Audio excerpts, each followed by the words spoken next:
नमस्कार मित्रांनो. तर बघा, मुख्यमंत्री माझी लाडकी बहीण योजनेअंतर्गत ज्या काही महिला पात्र आहेत त्या महिलांचा हप्ता वितरणाची प्रक्रिया आता लवकरच पूर्ण होणार आहे.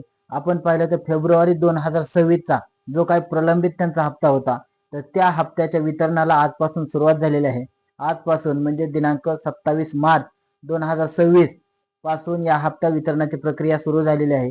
येत्या 4 ते 5 दिवसात म्हणजे 31 तारखेच्या अगोदर पात्र महिलांना या हप्त्याचं वितरण केलं जाणार आहे. आता यासाठी आपण गेल्या वेळेस देखील पाहिलं की निधीची देखील तरतूद केलेली होती, परंतु प्रत्यक्ष वितरणाची प्रक्रिया नेमकी कधी चालू होणार याची प्रतीक्षा महिलांना लागलेली होती. आता याच्यामध्ये आपण पाहिलं तर बऱ्याच महिलांना 31 मार्च 31 मार्च म्हणजे 31 डिसेंबर 2025 पर्यंत महिलांना ई-केवायसी ची प्रक्रियेचा म्हणजे ई-केवायसी पूर्ण करण्याला मुदत दिलेली होती. परंतु आपण पाहिलं तर बऱ्याच महिलांची ई-केवायसी ची प्रक्रिया ही पूर्ण झालेली नव्हती.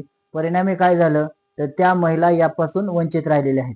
आता आपण पाहिलं तर काही महिलांना 31 डिसेंबर 2025 पर्यंत ई-केवायसी करताना बऱ्याच महिलांच्या चुका देखील झालेल्या होत्या. तर त्यासाठी देखील ज्यावेळेस शासनाचे निदर्शनास आलं त्यावेळेस महिलांना 31 मार्च 2026 पर्यंत ही दुरुस्ती करण्याला मुदत दिलेली होती.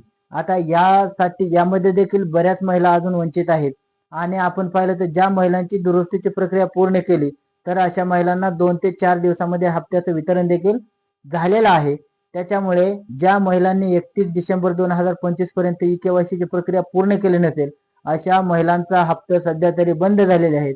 आता त्यांच्या हप्त्याचं नवीन ज्यावेळेस ई-केवायसी ची प्रक्रिया चालू होईल, परंतु त्याच्यामध्ये देखील नेमका क्रायटेरिया किंवा अट काय टाकतात हे देखील त्यावेळी आपल्याला पाहावं लागणार आहे.